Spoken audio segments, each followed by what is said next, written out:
All right, here we are for another installment of the LA Guitar Hang with my good buddy Mike Scott. Thanks for doing it tonight, Mike. How you doing, man? Yeah, good man. Hey everyone, Dwayne, thanks man. It's great to do this. Thanks for asking.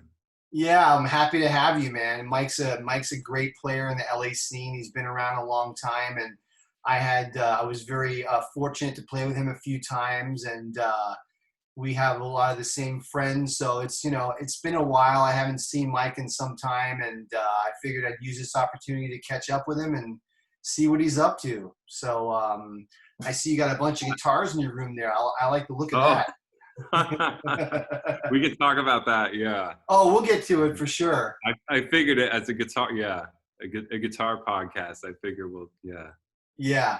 And Mike is the first guy in several episodes to actually have a cocktail with me. So cheers, brother. Cheers, man.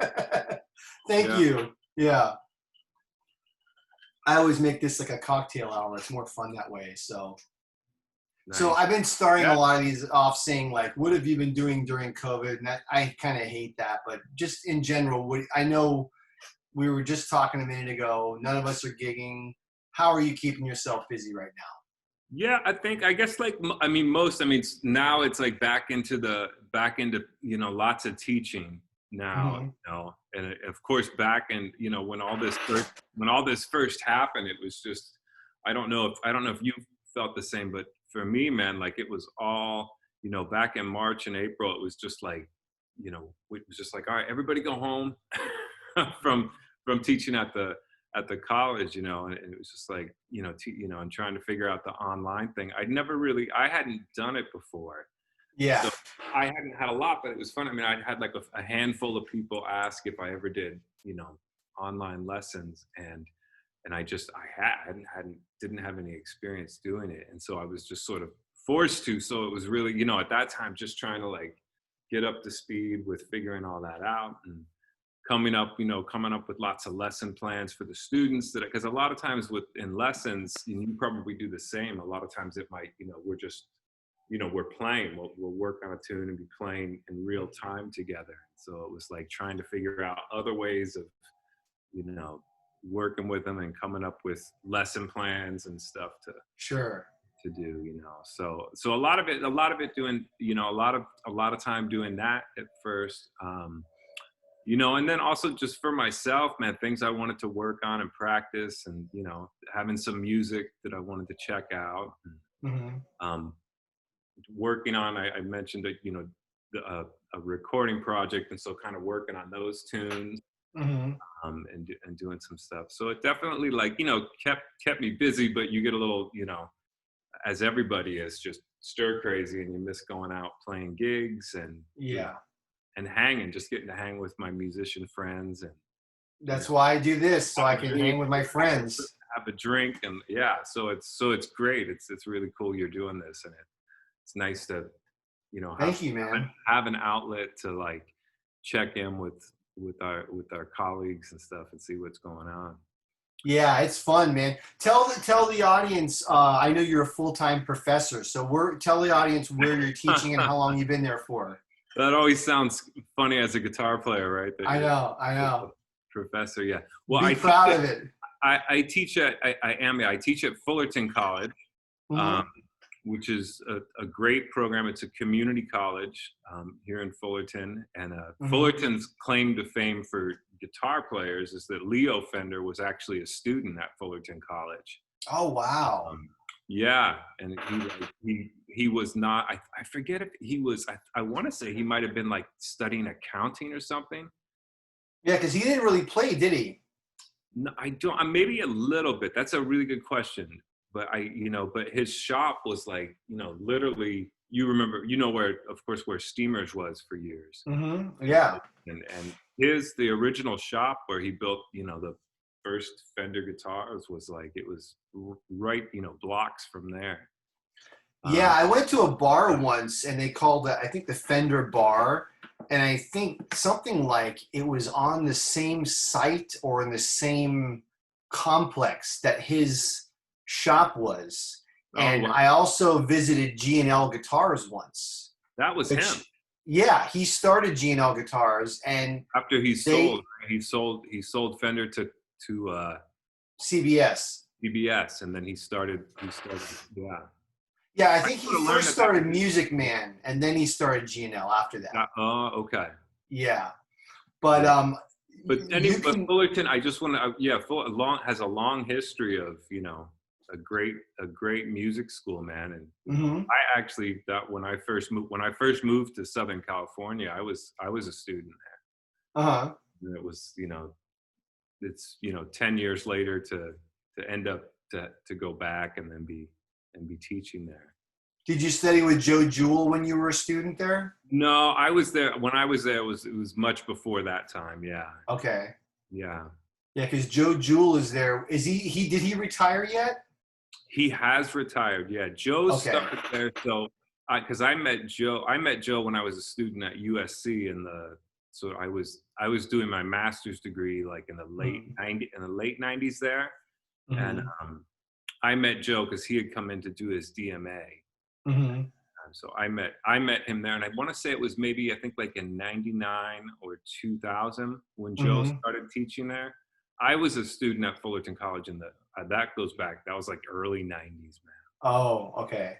man. Yeah, Yeah, Joe, for those of you who don't know, Joe Jewell is a really great educator that was at Fullerton College for a long time. And yeah, he recently retired. He had some health problems, but it seems like he's doing really well right now. So we're really proud of him. yeah, man. It's what a turnaround. Yeah. Yeah, good for him. He's a great guy, and I'd like to get him on here whenever he's ready to do it. So Oh, that'd be I a know lot of fun. he'd love it. Yeah, Mm. yeah. And he's like one of the biggest gear hounds, probably the biggest gear hound I've ever met. Man, it's fun. Yeah, I mean, when I was looking to buy some new guitars, man, he was an immense resource, man. Yeah, hmm he's so knowledgeable about all, Yeah, this year, not that year, this, right, he's right. so knowledgeable about all that stuff, man. Yeah, he was a huge help. I would go to his house sometimes, and he would just have these gear hangs, and there would be like two or three of us over there, and he wouldn't even play. He would just be sitting in a chair, Yeah. and he would have all these guitars, and we would just be like taking turns trying his guitars out, and he just had a ball. He's just sitting there, and he's like, you can tell he just loved it. It was He awesome. was, always, he always had I know. something new on the way. And Yep. yeah, he's always, yeah. Yep. Cool, man. But yeah, So, no, I've been there at Fullerton for 15 years now. I started teaching there in '05. uh, But I guess technically, like I started full time in '05.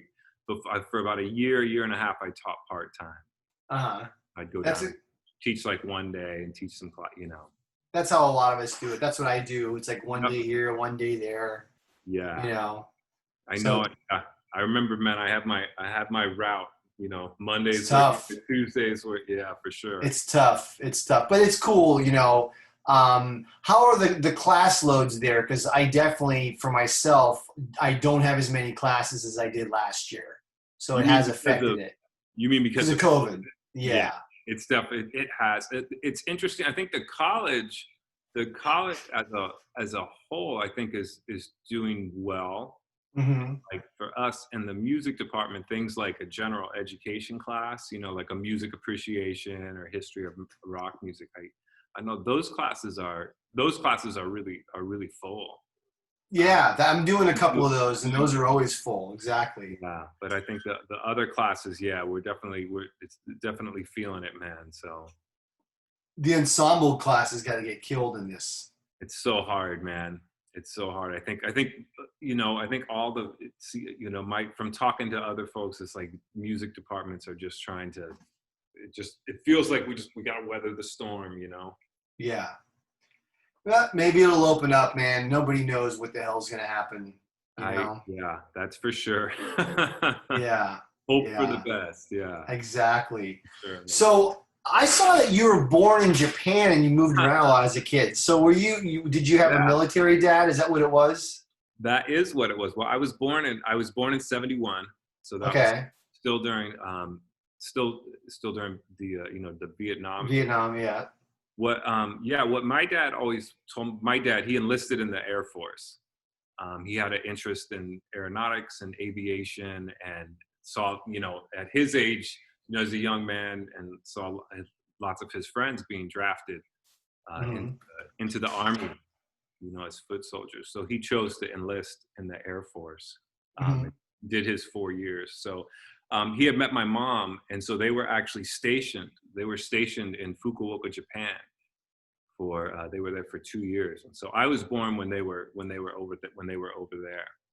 Um, but yeah, they're both my mom and dad, my grandparents, aunts, uncles, everybody. They're all from Ohio. Okay. What part? So from Zanesville, which is my dad's from Zanesville, and my mom is from Frazeysburg, and Wow. they're little towns like outside. If you know where Columbus is. You know, it's funny. My cousin lives in Columbus. He's a really nice guy, and he's just bought a house. So he told me that we have to go there soon. So I'm gonna go and see Columbus pretty soon Oh, cool, when the man. COVID Cool. slows down. I heard it's a great town. It's I don't know because I was never really there, and it's funny. I didn't really live in Ohio. So when he finished his service, I mean, I lived, but we were there for I think like 2 years, Hmm. and then my dad then he got a job in aeronautics working for an airplane company, but that job was in New Jersey. Hmm. So that would have been like sort of kindergarten through seventh grade. We lived in New Jersey, a little town in New Jersey, just I think it's like about an hour outside of New York City. Hmm. But I lived there, and then his company got bought. His company was bought, um, and we relocated his job was moved to Phoenix, Arizona. So you can imagine that's a Yeah, big it's a change shock. for, at that age. I mean, I would have been like 13, man. So to move from, a suburban New Jersey town to the middle of the desert. Did you like New Jersey as a kid? Yeah, I did, man. It was a small town, and you kind of like, you knew I was not, that was, I wasn't, I mean, I knew music, of course, at that time, but I Hmm. have good memories of it. Yeah, man. I mean, I can remember, we'd ride our bikes around everywhere, Yeah, and then I can, a couple things I remembered, like, the winters, of course, when you get pretty all the rough. heavy snow. And, yeah, well, it's not rough, but I mean, you get the snow, and you'd have, snow days from school, and everybody stay at home and stuff. But Yeah. yeah, it was cool. I mean, I can remember, like, I have memories of when being in grade school, and take like a class trip into New York City to, you know, to go wherever, to the museum or to the Statue of Liberty, and Yeah. where we were. I remember once we went on a class trip to Philadelphia, so you're kind of like in that. Right in the middle.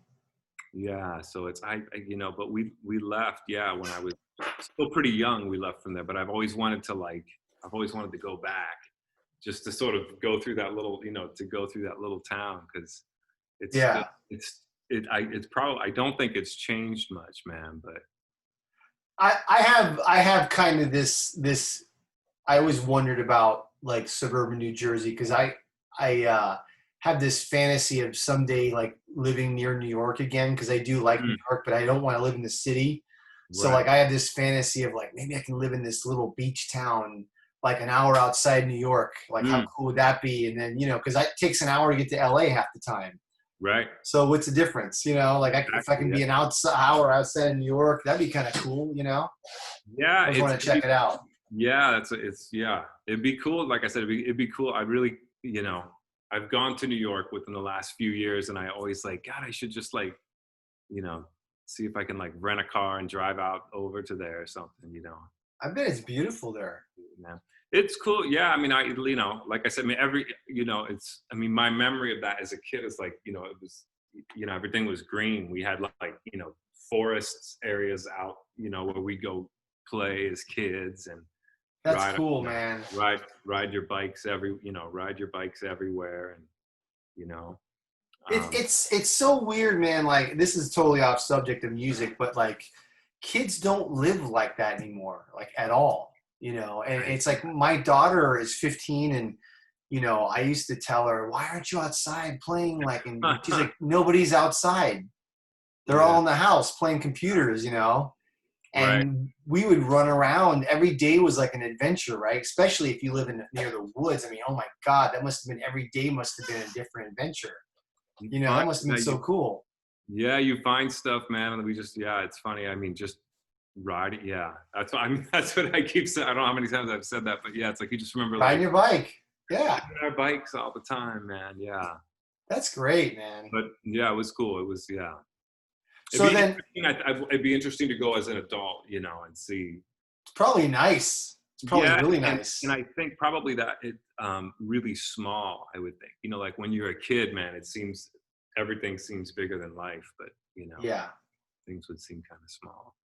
Yeah, I go back to my hometown all the time, but it's drastically changed. It's like a different world now. So it just feels weird to go back. And that was Most in Florida. Is that right? Yeah, a little town called Dania Beach, which is like right next to Fort Lauderdale. You have like Fort Lauderdale, Hollywood, Dania, and Miami. So it was like right Oh, okay. down there. And most people when they grow up in a small town and they move away, when they go back, most of their friends and family are still there. The town's the same. But when I go back, everyone's gone. It's like everyone's gone, everybody's left. It's changed completely. So I feel like a total foreigner when I go there, like a tourist. It's a weird feeling, man. Yeah. Well, that's what I would say. That's what Phoenix is like for me now when I go Mhm. back. Because that, like I said, we moved there. And so I was, then at that, like high school, I went to high school basically in Phoenix. Yeah. On Now, is those, that when you got into guitar, when you were in high that, school? yeah. Yeah. That's when I got, yeah, for sure. So That was how did that happen? Well, I mean, at that time, so because when we moved there, that's like what, like 84, man. So 84, Yeah. so that's like heyday of Van Halen. Guitar Hero time, man. And so Yeah. it looked like such a cool, it looked like a cool thing to do. So I mean, I think I got into it initially for the same reason a lot of us of that generation did. It just Yeah. like seemed like a cool thing, to have a guitar. Uh-huh. Um, but yeah, it really like, it was something I can remember as a kid, like, when you trying to play athletics, that it felt like a bit of a struggle to Hmm. me. Like there was an awkwardness to it, but that with music, as if I applied myself, I started feeling like, oh, I can, I get this. Were you not good at sports? Not particularly, Me no. neither. I sucked at everything. Not particularly, no. Yeah. Um, anyways, but yeah, but I did, yeah, it was a lot of that, man. So I mean, that's how I started out, like, yeah, learning Van Halen tunes and Led Zeppelin tunes, Uh-huh. you know, AC/DC, Iron Maiden tunes, You're a metalhead, just like me. lots of that. I love that. It was great, man. It was, I loved all that, playing that stuff. But one thing that was really, for me was at my high school, there was the guy who was the choir director at that high school was also a fairly accomplished guitar player.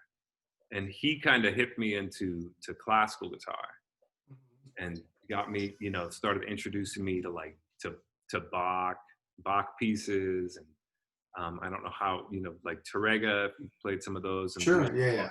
a lot of that stuff. And I just really dug it. I really liked, I got in, I liked it and played. And he hit me to like recordings of Andres Segovia, John Williams, Julian Bream, Hmm. Christopher Parkening. And so that was like, I really, I really dug that music and liked it. And it became something that it's funny, like thinking back about that time. It's, it was a fun thing for me too, to sort of get lost in, Hmm. I would go home, after school, and it wouldn't be unusual for me I'd go in my room and play for 2-3 hours. Yeah, it's amazing, man. The how how when you were kids, how everything's so new, right? And you could just get lost for hours, and you had the time. How easy life was, and there was no computers really. I mean, I didn't have one, It's but yeah, there's nothing else to do. no, well, it was, yeah. I mean, finding that, yeah, like I said, I mean, he had to tell me about those recordings, and you have to go find them and stuff. It's amazing how everyone has that one person that steers them in that direction. You know what I mean? Like everybody seems to have that. Like for me, it was my uncle. I started Yeah. off, I was a total metalhead just like everybody else. And my uncle came in one day and, he was like, I got into the really bad stuff, like Twisted Sister and all that, which is pretty bad. Maiden and all that stuff was really cool. No, it's funny that you mentioned them because I'll tell you a funny story about Uh, that, specifically about Twisted Sister. This is funny. Because they were, if I'm remembering correctly, man, they were like a New York band, yes. right? And so, Yep. as a kid around that time, like I knew of them living in New Jersey, like other friends and people knew of them, and we knew that band. And I remembered when we moved to Phoenix that I was there for probably a good, almost maybe not quite a year or something, but I was there for a Yeah. while, and then it hit there. And they were the biggest band in the world for a little bit. People, and like, friends I had met there and stuff were sort of like talking about them, and it was like, oh yeah, well, everybody knows about them. Yeah. So wild. Yeah. Yeah, so my uncle came in and he saw the posters and he was like a fusion guy. He was like a rock guitar player, but he really, really loved Jeff Beck and Alan Holdsworth and Steve Morse and all that kind of stuff. Oh, So he cool. made me this tape of all that. And he's like, you got to check this Wow. stuff out. And then I didn't like it at first, but I kept listening to it. And then I really got into it. And then once I got into that stuff, I wasn't into metal as much anymore. And then I kind of, Yeah. went in other directions. He made me more Holdsworth records and being studious as I was, I'd go to the library and check out a book on jazz and read about fusion. And then, everyone talks about Miles Davis. Who's that? And then they Oh, talk that's about John cool. Coltrane. And you just, you work your way back, But And how old were you at that time? I was young, man. I was like sixth grade. Oh wow, okay. So Yeah. you got exposed to that music at a young age. Yeah. By ninth grade, I was already a total jazz head. Wow, okay. But now so you had this band director that was really hip with music. Did he teach you guitar? Did someone else teach you classical guitar? I did. I had somebody. Well, I still remember. I don't remember his last name, but his name was Glenn. And yeah, there was a local music store. When I decided I wanted to do it, my parents, Right. and they rented. I remember they rented me a really cheap guitar. I don't know that they thought I would stick with it.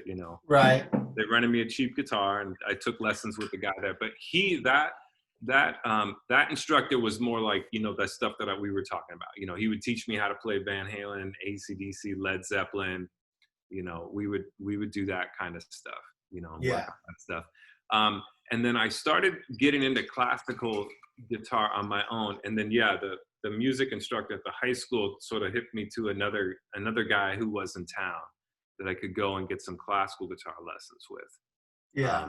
And then started, but it was, I was really like self-motivated in terms of doing that, man. Like I just was like, wanted to see how good I could get. And that was just a lot of fun. And it was cool too, because there was there was some other, really good guitar players in my high school. So it became kind of like a fun thing, like that, especially like when I was a freshman and a sophomore. I thought it was cool because the guys who were seniors would, want me to come and hang and jam with them because I could play the solo. I could play the solo to Stairway to Heaven. So they'd be like, Mike, come over and play, Mike. We play the solo. That's exactly what happened to me, man. When I was in ninth grade, all the seniors took me in because I was pretty good at ninth grade. They were like, oh, so all my best friends were seniors, which is like crazy. Yeah. Yeah, it's kind of it's definitely a cool feeling to feel that, like, that you got this, this community that you're a part of. So. Oh yeah. Yeah, that's what. Yeah, so I had a couple teachers, and then I ended up studying with, I'd work with someone, and they would, get to a point, and they'd say like, you should really go, take some lessons with this guy, or and then I ended up getting to this. There's a private university in Phoenix. It's called the Grand Canyon University. Okay. It's a private school, and so there was a guy teaching guitar there at that time, and I ended up sort of working my way to him and studying with him. And it was all classical still? Still doing mostly classical, but it was like, so when I was a senior in high school, that was kind of like when I started to like, the door started kind of opening to like, wait, what's jazz? Yeah. Yeah, that's funny because I, I've met a lot of jazz guitarists who kind of come from classical, and it's just different for me because I came from rock and blues, so it's like a Yeah. different road to get there. You know what I mean? Yeah. But that's cool. Now, what jazz guitar players really got you going? Oh man. Well, the biggest one for me after when, I think it was, I mean, I just kind of was hearing jazz Hmm. when I was, still in high school. I was just starting to hear it. Probably, I think the only like actual jazz guitar player I'd heard in high school was Joe Pass. Hmm. So to me, it was really when I got to college, and then when I got to college, it was the two biggest guitar players for me were Wes and George Benson. Yeah. I And just then, and yeah. you went to USC, or did you go to Fullerton first? No, so I went. So I went to Fullerton College first. So that was at that time. That's when I went there. Did your Um, family move there, or you just went there on your own? I went on my own. So at that time, so I was studying in Phoenix, like I said, with that instructor Hmm. and they had actually offered. He was sort of talking to me and wanted me to go to his school there, and they were gonna, offer me a deal, a scholarship to, to Yeah. get there. And then I had auditioned at ASU Hmm. strictly as for classical guitar, but my instructor at the high school knew about Fullerton College because they had this annual jazz festival, and it was, he would take the band. So he got me when I was a senior in high school in the jazz band and had me come out, and I met the faculty and the instructors at Fullerton College, and I was really impressed. And it was just like, for someone who was it's like someone who'd opened the door and like, what's going, they just seemed to really like, you know, be knowledgeable about the music that I wanted to study. And so I ended up deciding like that's what I wanted to do. So yeah, so that was just me, man. When I graduated high school, I had friends and we were playing in the band and stuff was good. So it's kind of like as a kid a hard decision to make, but Yeah. um, I ended up ultimately I was like, nah, I want to do this. And so I packed up all my stuff and moved out to go to school. And was it also partially because you wanted to try out California, the lure Yep. of California and LA and all that? It sure was, man. Yeah, I can't lie. That was a big part of it. Yeah. Just, Yeah. being you're 18 years old and you're like, Sure, that's the dream, man. I gotta go, I gotta go do this thing. So, Hmm. um, yeah, so it was, yeah, I moved out and, started that was really the point when I like, started discovering jazz music was at that time. Was Steamers around at that time yet, or not yet? No, not yet. That came because I think Steamers opened a little later, Hmm. be like 94, 95. I think somewhere. Yeah, I mean, I remember because I had heard about Steamers. I moved out here in 2001, and my wife's parents were already living like in Orange County, Mm, so they had been trying to get us to move out for a while, and I was like, no, no, no, I don't want to go to California. mm. People on the East Coast are weird with California. They don't, for some reason, we're raised to not like California. I don't It's know just- why. yeah, So, because I had done New York, and that was a very short-lived thing, and then when I came back, I'm like, I got to go somewhere because I didn't like Florida anymore. The music scene was really weird. It was full of great musicians because Miami had all the great students at the university, yeah. and there were all kinds of great musicians. There was just nowhere to play. There was just nothing happening. The kids were basically just playing with each other in school, and then once they graduated, they were gone. They all went to New Oh, York or interesting. LA or whatever. So there So, wasn't like a ton of like local gigs and stuff to. no, not really. Oh, Not okay. really. There was a couple little places, but not enough. And so, but we had started visiting my wife's parents in Fountain Valley a few times, because that's where they lived. So we would go out a Yeah. couple times a year. And every time I come out, I'm like, man, this is not bad. Like the weather is incredible. It's really nice here. I love all the mountains. The ocean's cool. And then finally one trip I was like, I'm going to go to LA and I'm going to go out every night. And then I went out and I was like, okay, this is it. This is good. So that's why I moved out. Same thing. It's like I wanted to try LA out, and the music scene was definitely way better than Florida. So that's why we went. Oh, that's cool. What year did you say you moved out? 2001. 2001. Okay. The week before September 11th. Wow. So yeah, we had sold everything in our house and everything, and we had no jobs, and we're living in my in-laws above their garage, and then this thing happens, and I'm like, oh my God, what are we gonna do now? It was just so weird, man. No, well, yeah, for sure. But so yeah, but what I was gonna say is they had sent me newspaper clippings that were written about Steamers, and they were saying, look, there's a jazz club in Orange County, and I was like, oh man, that's pretty cool. And that was where I got my first, because I actually had come out here on a trip, and I went to their Sunday night jam session, and I met some cats. Yeah. I remember going to that. Yeah. And I met a couple guys, and I had gotten their numbers. And what was weird was, so I think I was there once or twice maybe, but let's say once. But I met a drummer and a bass player that I liked, and I got along well with them, and I got their numbers.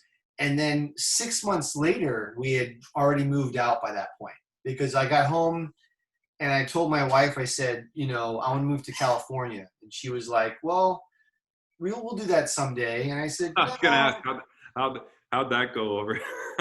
Well, her parents already lived here, so that's right. Yeah, but the funny thing was, she was afraid to move though, because it's a moving across the country. She had a good job. I had a good job. I was a full-time music teacher in an elementary school, and we had just bought a house. Oh, so wow. We were like established, Yeah. But it was working in that elementary school that made me scared, because for me at that time, the money was pretty good. I was broke my whole life. I never had any money. So for the first time, like, I'm making a pretty good living, and we had a house, and she was a nurse. So like, we were finally like, oh, we can breathe now. We can, we have money. Yeah, man. That's a big, yeah. So yeah, but the elementary gig scared the hell out of me, because I thought, this is it. This is all I'm ever going to do, was just teach little kids. And I love the little kids. They were so much fun. But, you're doing kindergarten and first and second grade. You're not teaching bebop, And I thought, like, I can't do this the rest of my life. This is scaring the hell out of me, So it scared me that the job was so secure. And I told my wife, I said, we got to get out of here. And I said, let's just sell our house and go. So like, literally we came back, and I said, let me finish out the school year and we're out of here. We're gone. And she was like, really? Already? I said, yeah, why wait? We want to move. Let's just do it. Yeah. Wow. Big. Yeah. Yeah. But and you didn't have any kids yet at that point? Nope. No, we had just gotten married.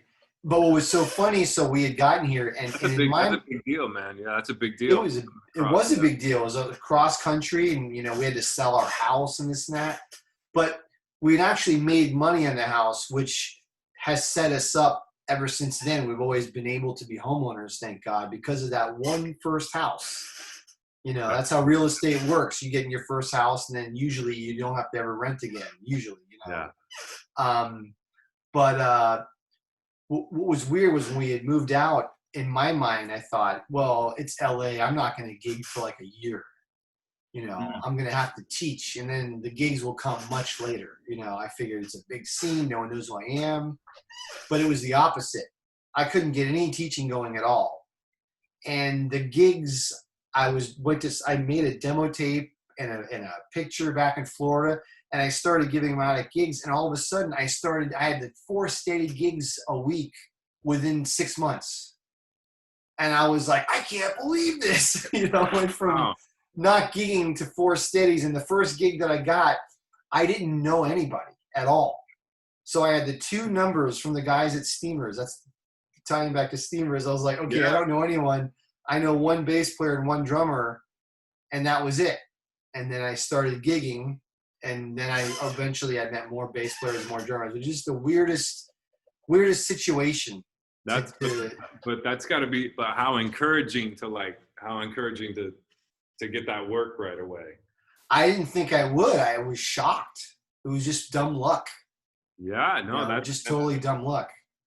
That's great, man. That's cool. Yeah, that's a good way to like get into a scene. Yeah.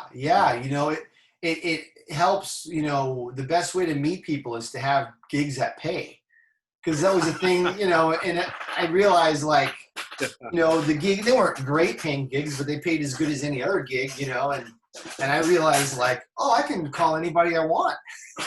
The gig pays. I'm not calling Herbie Hancock, but I'm saying like the local cats. They were, I'd call them, hey, you want to do the gig? And sure, and then show up. And that's the first time I played with Joe Bagg, and my dream was to play with an organ player, and I had already knew who he was. Yeah. So here I am gigging with Joe Bagg, and I know you recorded with him, and that just blew my mind. I'm like, I can't believe this guy is dragging his organ out for $60 a gig. It's just, that's how it was back then. It was just crazy. Yeah, man. That instrument in particular. That instrument, Yeah. That's not a small. Yeah. Yeah. And that was when, after a few years of that, which we talked earlier, is when I met our friend Roger Shue. Yeah. And I started gigging with him. And for those of you guys who don't know, Roger Shue was an amazing bass player and a great guy. And he passed away 4 years ago from cancer. And Mike was actually even closer to him than I was. Mike knew him very well, and you gigged with him a lot, right? Him and his wife Jamie and that whole scene. Yeah, with stuff with Jamie, and then Roger and I we played a ton, man. I think probably more than any other. I mean, we all know so many musicians, and we've played tons of stuff and everything. But right, man, I mean, in the years that I play, that Roger and I knew, I mean, he might have been the musician I played more gigs with than anybody. Yeah. Duo things, trio, quartet with different bands and different collaborations, and then plus I worked with them at Fullerton College, so we would do stuff there, and yeah, man, what a great cat, and I sure miss him. He instantly became my favorite bass player because, first of all, he was a great guy, great hang, but man, like, he seemed to have the whole package. I mean, he knew every tune. It seemed like. His time was impeccable, and he was very, very musical. He's a great listener, and he was an incredible soloist. Yeah, and just a great sound, man. Yeah. Yeah, man. Remember how he would have his mic, his bass mic'd, but he was the first bass player, because most bass players, they crank their amp up and it just was all pickup. Yeah. And with Roger, it just. I'm like, is your amp on? It just was him, but louder. Yeah, it was such a natural sound. I don't know how he did it. Yeah, he had a great sound. It was funny, thinking of like, gear people. Roger actually was always sort of like, he was actually always trying different amps and settings. Right. Yeah. And he would tell me about like, I'm trying, and he'd bring him to gigs, and I would just like always kind of chuckle, because I would just say like, Roger, I don't know, man, it always sounds great, man. So it always sounds like you. It's like, I mean, yeah, you always, whatever you're playing, it always sounds great to me, man, the tones. But it's always different, of course, when we're ourselves. But yeah. How many records have you done with him? What's that? I'm sorry. How many records did you do with him? Because you recorded with him a lot. We did, I don't think, let's see, with records, not a ton. We did, there was a project that he and I think the first one was with he and I and Jeff Elwood and Tim Pleasant. We did a project together called Spess. Mm-hmm. I think that was that the first time I recorded with Rob? I think that was maybe the first, because I would have met him, because they moved out here in 2003. Something like that. Yeah. So I would have met Roger sort of like in '05 Hmm. that time. And so it was like a couple years later when we did that project with Jeff and Tim. Yeah. And then I recorded with him on Jamie on Jamie and his wife's album at that time. Yeah.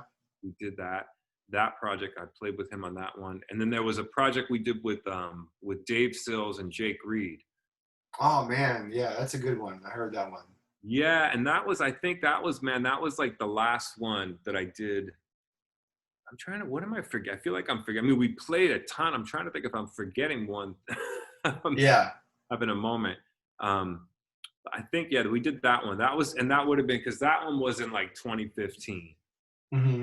We did that. And I remember that. And that was kind of like short, because I remembered that was around the time when he was starting to, you know, he was like, Yeah, it was the weirdest thing. He's like, my neck feeling hurts. My something. neck Yeah. hurts. Yeah, it was literally like it went, that whole thing. Yeah, just initially, I remember him talking about like, I think I slept funny.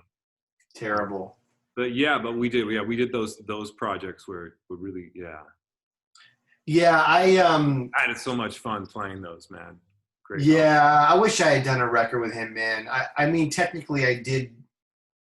I think one or two of them with him. It was Dave Goldberg, my good friend Yeah. Dave Goldberg, sax player. He did a few records with Roger, and I was kind of a guest on those records. So technically, I did a couple, but maybe I only did one actually. Now that I think about it, I think I only did one with Roger. Shit, I wish I had done more, but you never I think know. he might have been the connection to how I sort of first met you. I think was Probably. I think I met Roger, and then I think he knew, yeah. I feel like I met Roger right when he got here. I may have met him maybe in 2003 because I feel like when I gigged with him, he had just gotten to town. You know what I mean? Probably, yeah. I don't know. I think you might have met him before. Maybe, yeah. Yeah, because like I said, when I was first going down to Fullerton, I would be there one day a week, and then I went out to do something. I actually went out to do something on the road and was like gone for like, for a semester. Yeah.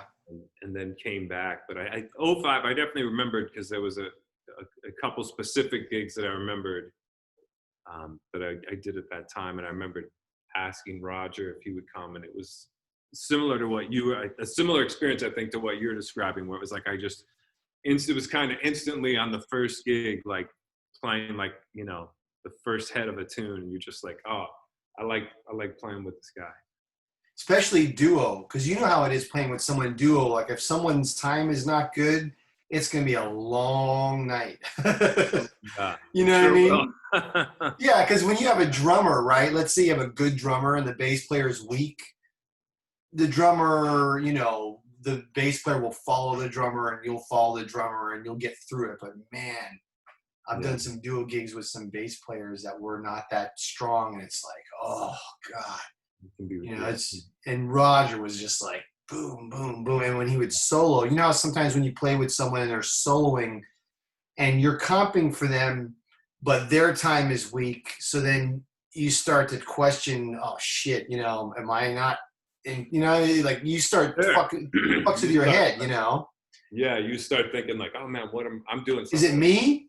Right. Yeah, like it doesn't feel right. Is it me? I'm not comping well or whatever. But with Roger, his soloing was so strong that you could just stop playing. Yeah. Like, you didn't even need to comp for him.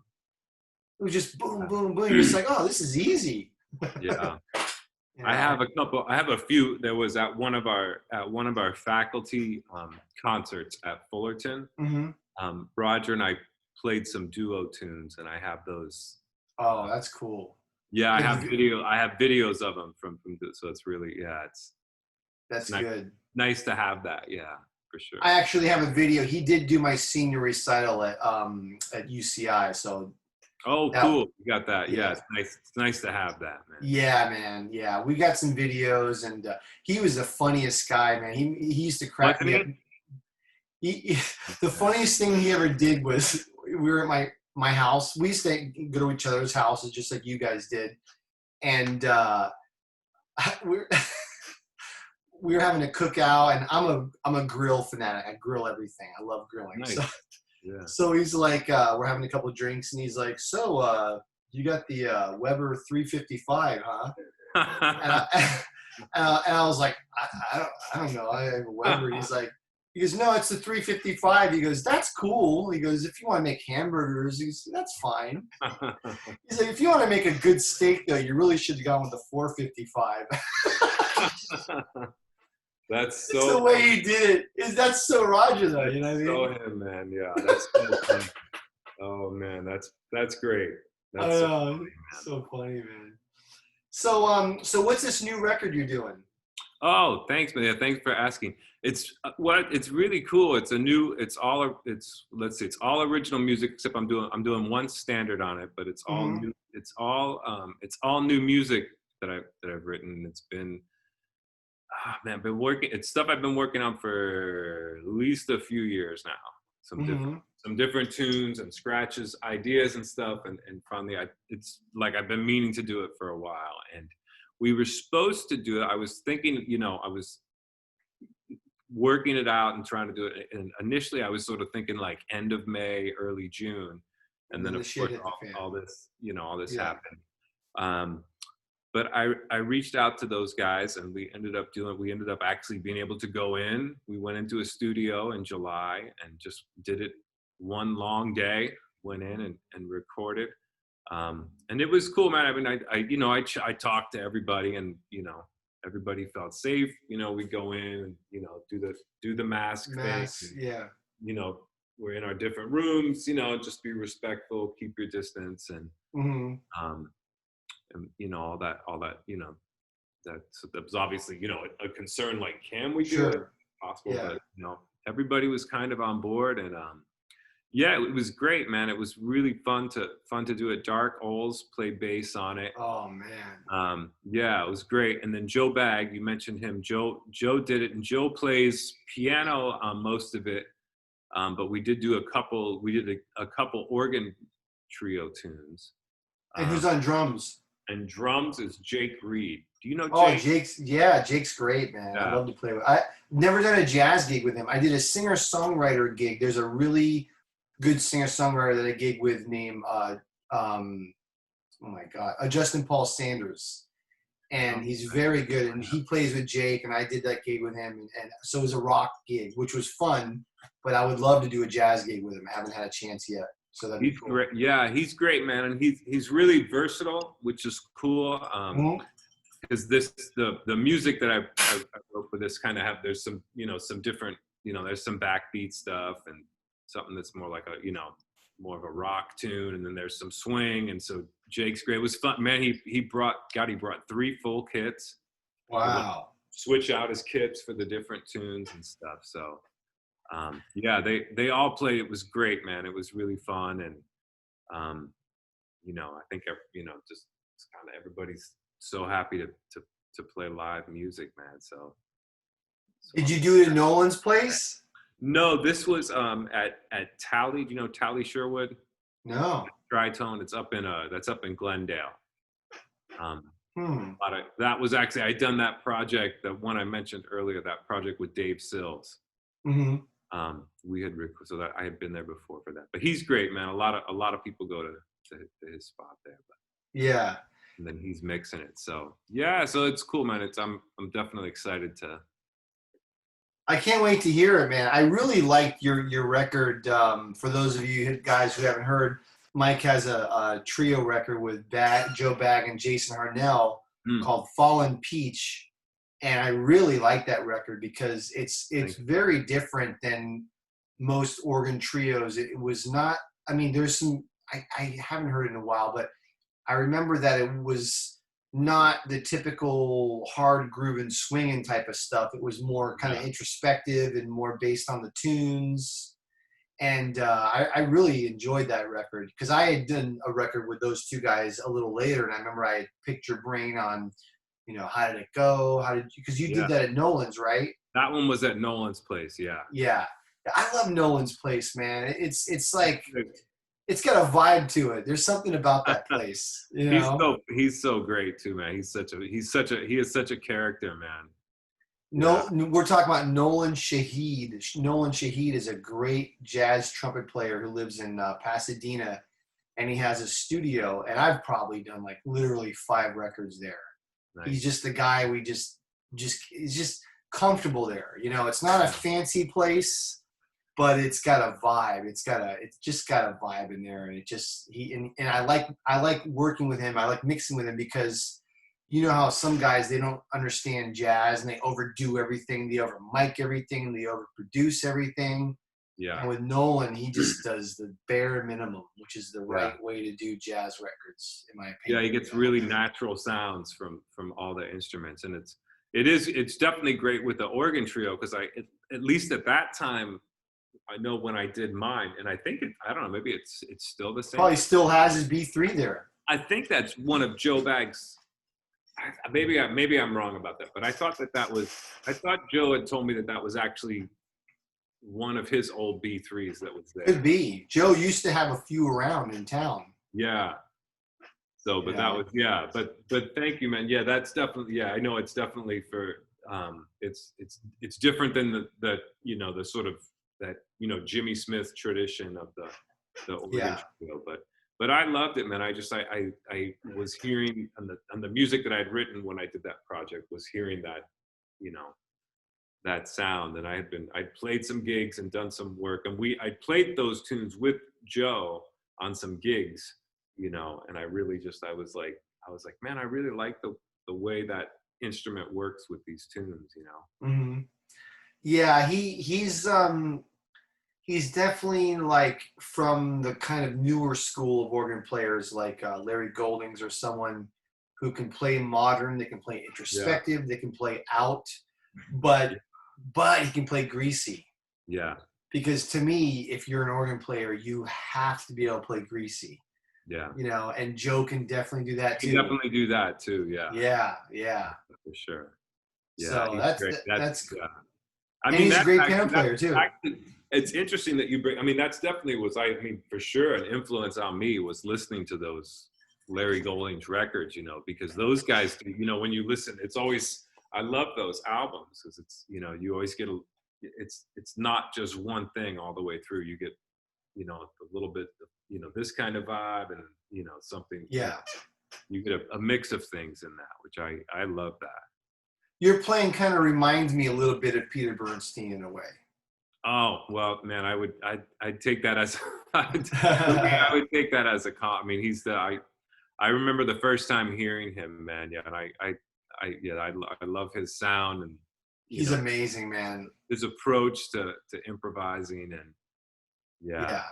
I remember the first time like hearing him on an album, and then I remember the first time seeing him, and it was like I was like, oh man, this is I love this sound, man. Do you remember the first time you heard him, like what song it was or who it was, or?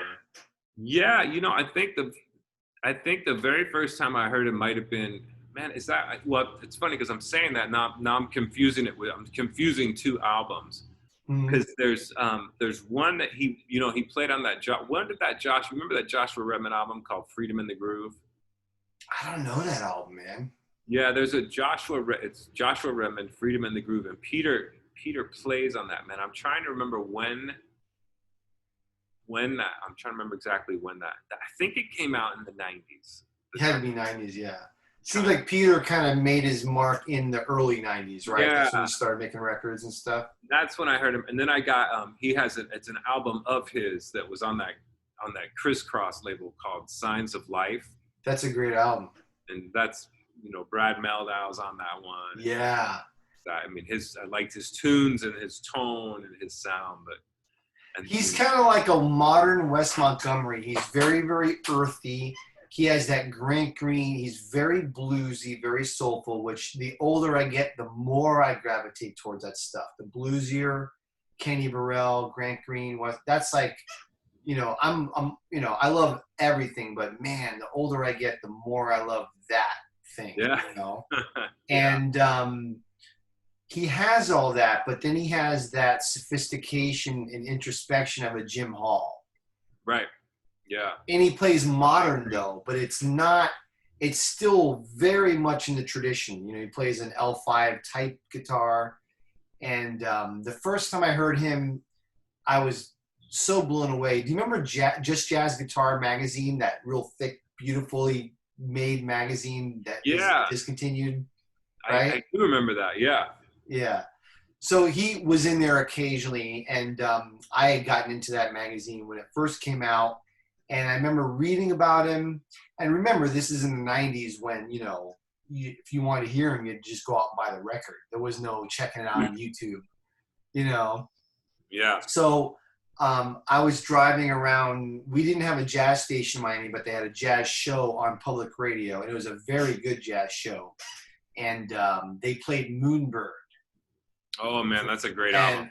I heard that, and I was like, "Oh, what is this?" It That's just so good, isn't it? it's so They good. do Woodstock on that album, right? Yes, yeah, they do Woodstock. They do that Randy Newman song. Shit, I forget. But I heard that, and the It's next such a great day I bought Moonbird. I'm like, I have to have this. And to this day, that's one of my any of the Larry Goldings records. I've seen that group like Yeah, me 15 too. times. Me too. It's So good. always a treat, man. Yeah, I know. Larry And they is just get, and amazing. it's really cool. Yeah, they just get better and better, Yep. Yep. And Bill Stewart is just a freak on drums. He's just so great. I love it. I love his playing, man. Yeah. Yeah, I saw him a bunch with. I remember seeing him a bunch with Schofield also. You know what's funny, man, is I'm a Schofield fanatic, and I didn't see Schofield until much later.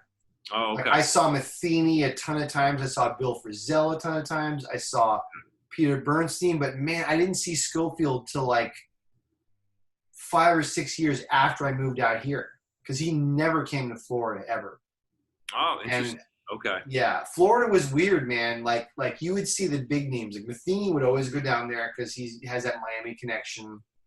I would see Metheny. I would see Keith Jarrett. I saw Keith Jarrett a bunch of times. Yeah. I saw Wynton Marsalis a bunch of times, but I never saw Schofield. And finally, after a few years, I finally saw him out here, and it was just like, Sco's one of the greats. Yeah. And yeah, I didn't see him with Bill Stewart though. What group was that? I remember seeing them.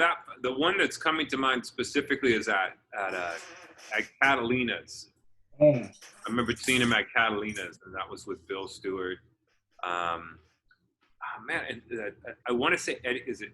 No, what's that cat's name? It's a great trumpet player, man. And Oh, I was at that gig. Eddie Henderson. That's right. Yeah. Was Bill Stewart on that gig? Yeah, that was Bill Stewart. You know what's funny? I think I saw you that night. I think I remember that now. It could, yeah. Yeah. Could be one of those things when we're out and going to shows and we run into yeah.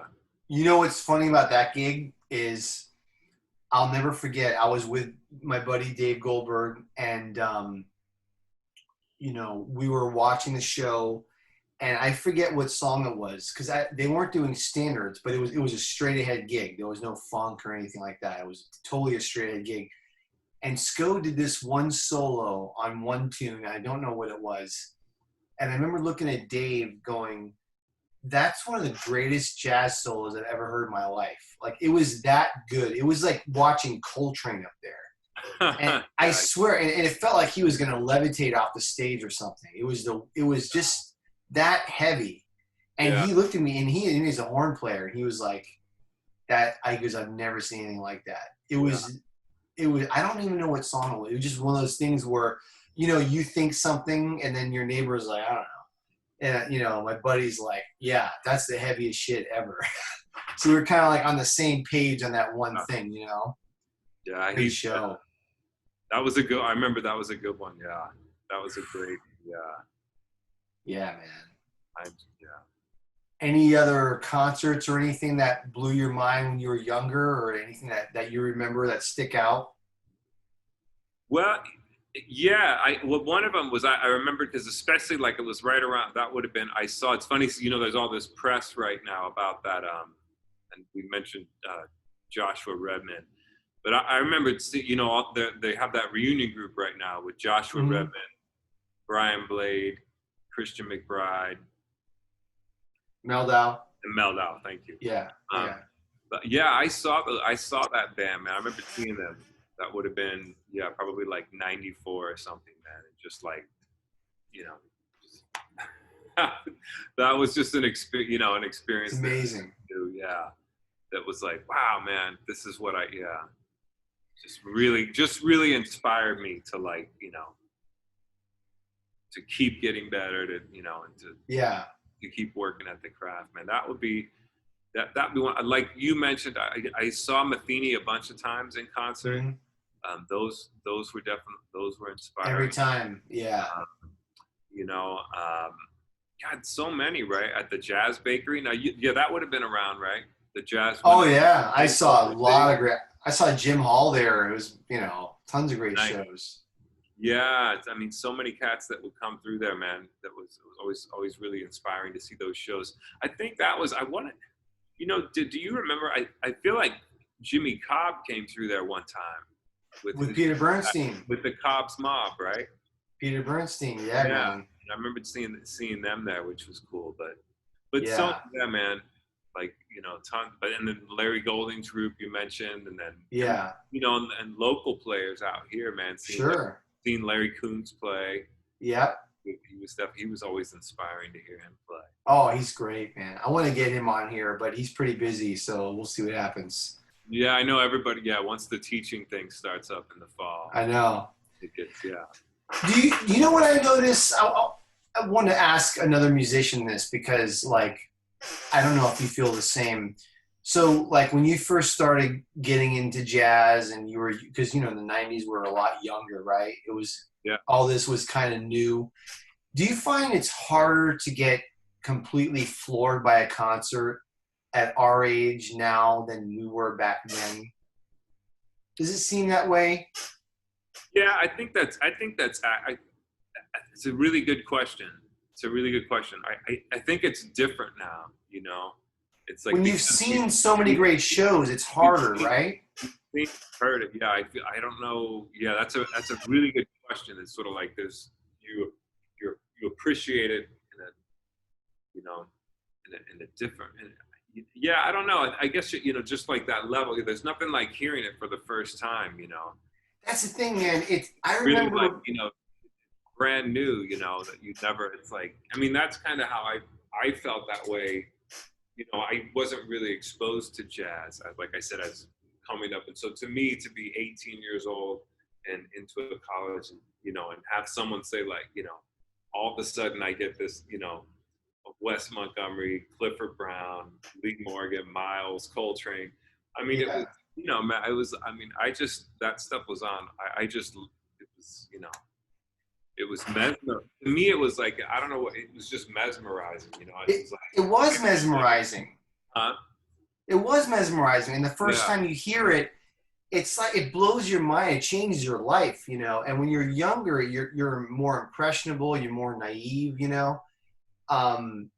All those times seeing Matheny and all those guys, you know, I remember, you know, you'd be driving home and you can't even talk. You're just like, I can't believe what I just saw. Yeah. And I'm like, I can't even remember the last time I had a concert like that. It's like, damn, I missed that. You know, it's just, man. Yeah, I think to me, I guess, you know, to me, I just still feel good after having gone and heard live music. Mm-hmm. It's a different feeling. Like, Oh, I'm going to feel that way after the most mediocre concert after this. oh, yeah, for sure. That's for sure. Yeah, I'm like, oh my God, that was the greatest. You don't see anything, yeah. For sure. I know. But it is different, yeah, man. I think that's, you know, but there's something too about, like, that was something I did when I started revisiting a lot of early albums that I listened to when I first got into jazz. When, you know, when all this started, you know. And it's funny how, like, you know, like I could pull out one of those old albums that I haven't listened to in a while, but it's amazing how, I mean, you know, you can sing along. It brings you back. You're like singing along with this Charlie Parker solo just because as a young person you'd like listen to it so many times. But yeah, And there was something about I think I talked this the other podcast, but now where you open your phone or whatever, and everything that's ever been recorded there anytime you want. But man, there was something about I had 25 or 50 records, and you would just listen to them over and over and over. And I don't do that anymore because it's like, oh, but what about this? But what about this? But what, you get tempted to hear everything. Yeah. There was something I miss about this is all I got, and you just listen to it. But I feel like you internalize it more when you do that though, right? I think so, yeah. I mean, because I agree. It's, I would go, I can remember, you go to Tower Records and like, there's someone had told you about, a certain this Bill Frisell CD or whatever. And you're like, I got it, and they have it. And you're like, oh man, they got it. And then, yeah, Right. you live with it for, be in your car and you listen to it in your car, take it Yeah. over. Yeah. Do you still buy CDs? Man, it's been a while. Did you Yeah. you said, do I still buy them? Yeah. Not a ton, man, not a ton now. I mean, Yeah. on an occasion, occasionally, if it's certainly, I mean, if like friends are doing stuff, I'll get one. But Yeah. mostly, yeah, it is. I mean, if someone will mention it and you pull it up on your phone just because you want to check it out. I mean, if someone says like, oh, I heard this, new cat or whatever. Yeah. Yeah, it's weird, the whole I still buy CDs, but usually only if it's like someone who's current or younger. I try to help, like if it's some Miles record, Miles is doing fine. He's, his estate is good. But if it's like a new Kurt Rosenwinkel or whatever, I'll make sure that I buy the CD because I want the guy to make money. I want Yeah. more CDs, Yeah. So Yeah, I should. I don't know. I mean, I do. It's kind of a waste because the funny thing is I'll buy it and I put it away and then I just pull it up on Spotify anyway. Well, I know it's such a different, it's such So a different time, man. I know I've got like, I think I have like about probably around like 500, that's a lot. five to 600 CDs that I That's a have. lot. And it's just kind of like it's like a thing now. It's just like, wow, yeah, because it's the same for me. It's like, I mean, a lot of times it's like, think of an album and it's like, I'm more likely to probably just, pull it up on my phone or on the computer than to actually go and put the CD on. Yeah, well, I was cleaning out my garage a few weeks ago, and I have like boxes and boxes of cassette tapes, just tons of shit. And this was stuff that I recorded myself off of records from the library, and I wrote everything down. I wrote down who played drums, who played bass, whatever. So much work. I just threw it all out because I'm like, I don't even have a way to play these damn things. And any one of these records, I can just pull them up on the computer. They're all there. I don't need this stuff. I felt so sad though, I was like, God, I put so much work into these things. Yeah. All those years, But that's great. But I mean, that's, but I mean, you want to have, I mean, that's, you wouldn't have it any other way, It's like, yeah. Well, I don't have room for that stuff. crap. Yeah. Yeah. You gotta have storage space now. Yeah, exactly. So, hey man, I don't want to keep you all night. I'm really having a great time. I always like to end the conversation with gear, what kind of gear. I always feel like you've never been a huge gear guy, which I actually respect that so much. I wish I was like that. So I know you have that Benedetto. I think, tell us a little bit about it if you don't mind. Yeah, sure. I mean, that's my main sort of guitar that I gig and play with. Mm-hmm. That's this one, this guy. Beautiful. Yeah. It's funny. A lot of people that know their guitars will often comment because mine has the metal tailpiece, which is all of they've got like an ebony one now that they do. I guess the one thing that's unique about mine is there was a period of time sort of in the early 2000s when Bob Benedetto was working. I don't know exactly what the relationship was, but it was something with Fender and with the custom shop. So he was working out here in the custom shop for, I don't know if it was for a few years or something, but anyways, Yeah. that was when you mentioned Joe Jewell, and that was, you know, he had re- told me about those guitars, and I checked them out, and I loved it. So I Was got that it. from the Fender era, that guitar? Yeah, that's from the Fender era when they had those, you know. Yeah, because he I, hasn't really been making guitars in a long time, but he did that for a few years, and now they're making guitars in Savannah, Georgia, yes, yeah, under his supervision, that kind of right. thing. Yes, and so that's like, I mean, I've loved it, man. It has such a great, I mean, it's great amplified, you know, great amplified jazz guitar sound, but it really has this beautiful acoustic sound. And when I've recorded, what I'll do is I have one mic on the amp and one mic up by the F holes, and then I get a blend of those sounds. I noticed that you do that. I love that sound. That's great. I do. Thanks, man. Yeah, I do too. It's sort of like, you know, it's what you know, especially spending hours and hours practicing and playing. That's like what the guitar sounds like to me, because I'm hearing the acoustic of it and then from the amp. But I love that guitar, man. Yeah, I've had that it's been about 15 years now. You still have your L5? I do. That was a new one. That was a new one that I got, and I like that guitar. I haven't really done too much. I've done some stuff here at home, and I actually just was I've recorded a few things on it, and it's cool. I like it. It's a very specific sound, you know. What year is it? That's a newer one from the custom shop. It's a 2014 was what year it was made. So it's not. Wow. Yeah, it's not one of the real old ones. It's a newer one, but it's been like on my wish list or whatever for a long time to have, you know, just to have one and to have that a full body arch top guitar. But it gets a great warm sound. Wow. But it's a different thing, man. It's a different, you know, certainly from the Benedetto, it's a different sound. The Benedetto is a laminate wood, right? Yes. Yeah. Yeah, I want an L5 so bad, but it's one of those things, they're so expensive, and I just don't know how much I'm going to use it, you know, and I'm like, I want one, but like I have a Collings arch top that I love it. It's great. It's a lot like your Benedetto. It's a laminate. It's very acoustic sounding though for a laminate. It's kind of like the Jim Hall Jimmy D'Acquisto kind of a sound where it is laminate, but it's very acoustic, you know? Yeah. Which I think that is, which my Collings is as well. Yeah. But I'm really a semi-hollow guy. So that's what I normally play. So for me to get an L5, it's like, oh man, it's so much money for a guitar that I don't know how much I'm going to play it. Yeah. You know? But then again, life's short, screw it. Maybe I'll get one anyway. Yeah.